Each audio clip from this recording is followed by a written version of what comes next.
Hello everyone, আমি doctor Nazma Akter, আমার colleague doctor এতেশামউদ্দিন, আর এখানে আছেন আমাদের প্রমোদ দাশগুপ্ত হাই স্কুলের মাস্টারমশাই। স্যার, আপনার নাম বলুন। আমার নাম সুব্রত ঘোষ। আর আমাদের আশা ম্যাডাম, নাম বলুন। শঙ্করী সরকার। আপনি বলুন ম্যাডাম। আপনিও প্রমোদ দাশগুপ্তের ম্যাডাম। প্রিয়া সাহা।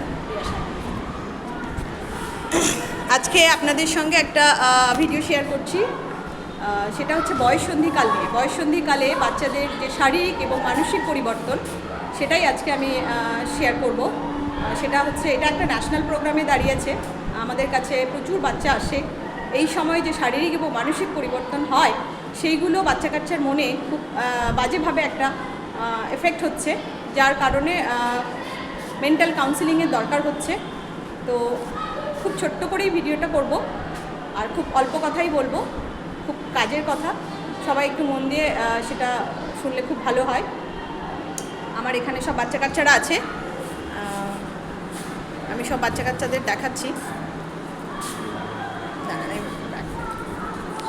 এই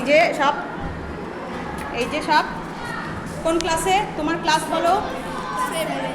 ক্লাস 7। কোন স্কুলে পড়ো? আচ্ছা, তোমার বয়স কত এখন? 13 বছর।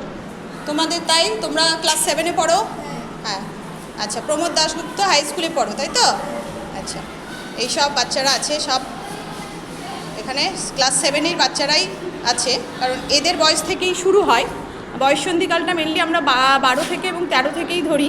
তো এই জন্য এই বাচ্চাগুলোকেই মেনলি আমরা বেশি করে ফোকাস করছি। ক্লাস 7-এর বাচ্চা, তাই তো? নাম বলো। অনু সরকার। আছে, অনেকগুলো বাচ্চা আছে। তো এদেরকে আমি এইভাবে দেখাচ্ছি। এদের এই বয়ঃসন্ধিকালটা এদের বোঝানো খুব দরকার, সাথে মেনস্ট্রুয়াল হাইজিনটাও একটু বলবো। আচ্ছা, বয়ঃসন্ধিকাল মানে একটা বয়স, আমাদের বয়সের স্টেপ আছে, অনেকগুলো ধাপ আছে। তো সেই ধাপগুলোর মধ্যে আমরা একটা শৈশবকাল, তাই না? একদম বাচ্চাকাল একটা আছে, শিশুকাল, তারপরে একটা কৈশোর, ওই একটু বড় হয়ে, তারপরে এটা একটা বয়ঃসন্ধিকাল। এই 12-13 বছর থেকে বয়ঃসন্ধিকালটা শুরু হয়। তো এতে কি হয়, আমাদের শরীর যেমন আছে, সাথে সাথে মন আছে। শরীরের কিছু পরিবর্তন লক্ষ্য করা যায় এবং মনেরও পরিবর্তন হয়। মনের পরিবর্তনগুলো আগে বেশি গুরুত্ব দেওয়া দরকার, কারণ মন এমন একটা জিনিস যাকে চোখে দেখা যায় না, কিন্তু তার বিশাল বড় একটা রোল আছে প্রত্যেকটা মানুষের জীবনে। তো মনের পরিবর্তনগুলো যেটা হয়, সেটা হচ্ছে মানসিক অস্থিরতা। এই সময় কিন্তু আমাদের এক্সাইটমেন্ট খুব বেড়ে যায়। মানসিক অস্থিরতাটা এত বেশি হয় যে সেটা অনেক বাচ্চা কাচ্চাই কিন্তু কন্ট্রোলে নিয়ে আসতে পারছে না। তার দরুন তারা কিন্তু একটা অন্য দিক বা অন্য পথ বেছে নিচ্ছে। তো এই মানসিক পরিবর্তনগুলো আমাদের বেশি করে গুরুত্ব দেওয়া উচিত। সেটা স্কুলে যদি থাকে বাচ্চা কাচ্চা, এবং মানসিক পরিবর্তন যদি স্যারেরা লক্ষ্য করেন, তাহলে অবশ্যই সেটা নোটিস করতে হবে এবং নিয়ারেস্ট যে স্বাস্থ্যকেন্দ্র আছে সেখানে জানাতে হবে। সেখান থেকে আমরা কাউন্সিলরের মাধ্যমে, আমরা লেডি কাউন্সিলর যদি মেয়ে হয়, আর যদি ছেলে হয় তাহলে মেল কাউন্সিলর দিয়ে আমরা তাকে কাউন্সিলিং করিয়ে তার ওই নর্মাল জায়গাটায় নিয়ে আসবো। বয়ঃসন্ধিকালের মানসিক অস্থিরতা থাকবে, অনেক কিছু কৌতূহল জাগবে, অনেক কিছু জানার ইচ্ছে যেমন প্রবল হয়ে ওঠে, সাথে সাথে কিন্তু করারও ইচ্ছে প্রবল হয়ে যায়। তো কিছু কিছু কাজ আছে যেটা আমরা করব, কিন্তু কিছু কিছু আছে যেটা আমরা করব না। যেমন এই সময় কিছু কৌতূহল হয় যে আমার শরীরে কেন পরিবর্তন হলো, সেইটার উত্তর কিন্তু আমরা পাচ্ছি না। এটা কিন্তু, এই প্রশ্নটা কিন্তু আমরা করব, আর সাথে করব না যে আমার এই সময় মনে হচ্ছে যে আমার এই ছেলেটাকে বা এই মেয়েটাকে দেখে খুব পছন্দ হচ্ছে এবং আমি তাকে ছাড়া আমি থাকতে পারছি না। তো এইটা আমরা কিন্তু করব না, কারণ এইটা অ্যাবনর্মালের দিকে যাচ্ছে। একটা মানুষকে ভালো লাগতে পারে, একটা ছেলে একটা মেয়েকে ভালো লাগবে, একটা মেয়ে একটা ছেলেকে ভালো লাগবে। এটাকে নির্ধারণ করে দিয়েছে প্রকৃতি।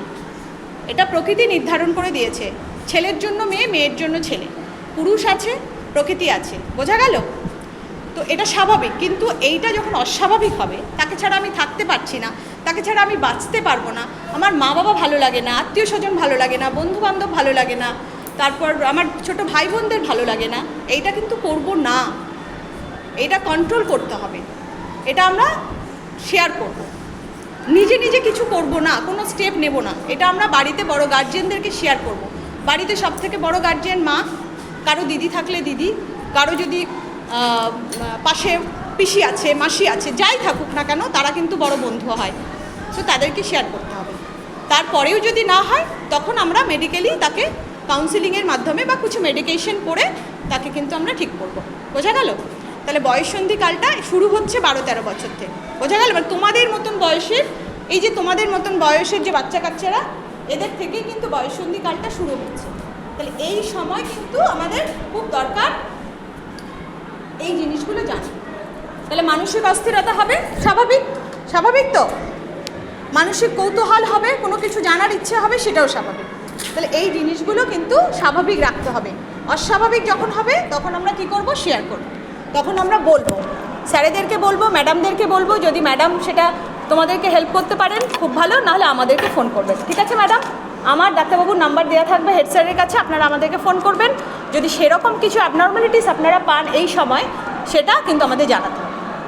আর শারীরিক কিছু পরিবর্তন, যেমন মেয়েদের ক্ষেত্রে বলি, মেয়েদের ক্ষেত্রে শারীরিক পরিবর্তন একটা খুব রোল হয়, খুব বড় একটা রোল প্লে করে। যেমন ব্রেস্টের ডেভেলপমেন্ট, হঠাৎ করে ব্রেস্টের ডেভেলপমেন্ট হচ্ছে, দেখে ভয় পেয়ে যায় যে আমার ব্রেস্টের ব্যথা হচ্ছে, শক্ত হয়ে যাচ্ছে, গরম ফিল হচ্ছে।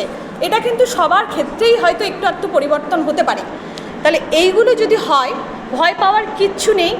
আমার শারীরিক কিছু পরিবর্তন হলো, তার পেছনে একটা বড় কারণ যে আমার শরীরে অনেক হরমোন হয়তো এই সময় সিক্রেশন হচ্ছে। হরমোনাল লেভেল যখন আমাদের শরীরে চলে আসে, একটা সময় গিয়ে হরমোন চলে আসে, ফিমেল হরমোনগুলো, তখন কিন্তু এই ধরনের পরিবর্তন হতে পারে। তাহলে কী কী পরিবর্তন হলো? ব্রেস্টের ডেভেলপমেন্ট হলো। হঠাৎ করে কেউ লম্বা হতে পারে, অনেকটা লম্বা হয়ে গেছে, তাই না? এবার মুখের মধ্যে অনেকেরই ব্রণ হতে পারে। তারপরে গলার স্বরটা হয়তো একটু ভারী হয়ে যেতে পারে। মেয়েদের ক্ষেত্রে খুব বেশি হয় না, ছেলেদের ক্ষেত্রে ওটা কিন্তু বেশি হয়। হঠাৎ করে লম্বা হয়ে যায়, গলার স্বরটা হেভি হয়ে যায়। বোঝা গেল? আর একটা জিনিস যেটা হয় সেটা হচ্ছে আমাদের এই যে এক্সিলা আছে, বগল আছে, এখানে দেখবে যে লোমগুলো ছোট ছিল, ছোট ছোট থাকে বাচ্চা থাকতে, সেটা কিন্তু অনেকটা বড় হয়ে যাচ্ছে। তার মানে এইগুলো হচ্ছে স্বাভাবিক।